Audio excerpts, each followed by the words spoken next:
According to a large-scale Bloomberg analysis, the billionaire owner has been spreading debunked theories of undocumented voters swaying the US election and growing his influence in the process, making him the biggest promoter of anti-immigrant conspiracies on X, the social media platform he owns. I want to bring in Bloomberg's Sarah Fryer, who's the editor that leads our coverage of big tech. And this was a team effort of journalists and data experts.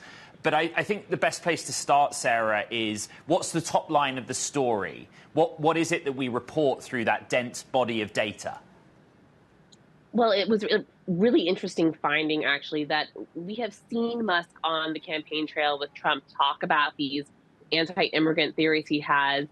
He's been promoting the idea that Democrats are shipping in immigrants to vote for them. So this idea of mass election fraud that he's been talking about on the campaign trail.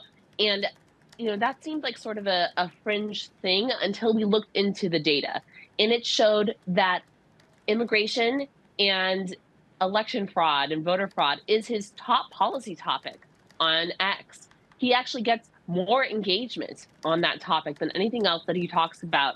And it has become this driver of his feed, something that he talks about ever more frequently over the past year, ever since he visited the border and got more involved in the state of Texas.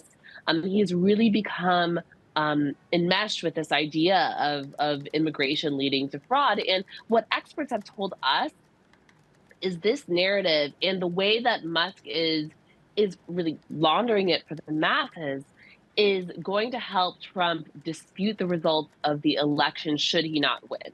So this is a very serious finding, in my opinion. And the findings are serious in the nature in which you got them. You ran machine learning model basically on post to identify the subjects he was most often citing and talking about.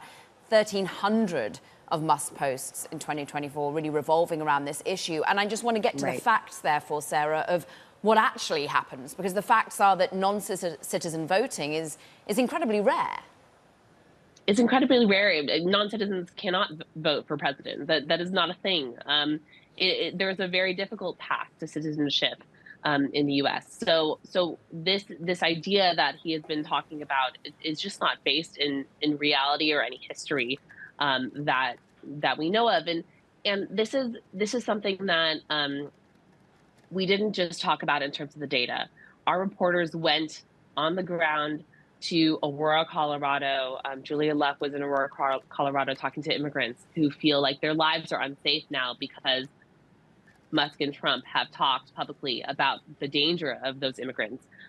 They went to Butler, Pennsylvania, during a rally where Trump and Musk were speaking together and talked to a different kind of victim, those who believe the misinformation that they are being told. So this is something that isn't just happening on the internet. It isn't just happening on X. It is happening in the daily lives of Americans right now, with the election just a few days away. This is data journalism, and the team does a great job in explaining the methodology and also chronology of what happened. But I have to ask Sarah, have we heard from Elon Musk or X actually about our reporting and how they feel about it? We haven't heard from X or Elon Musk, but we did hear from the Trump campaign, and they doubled down. They said Elon Musk is not wrong. They repeated some of the misinformation that Musk has endorsed on X. And one more thing I'd point out from the data, often it's not Musk himself saying these things. He will often quote tweet or just put a little emoji response to something. But with his following that's upwards of 200 million strong, he has incredible influence. He's actually the top influencer on the platform that he owns and has a lot of influence over the algorithm thereof. We also found that often his posts do not get fact-checked through the system that X uses to fact-check. So very interesting findings here from our data investigation.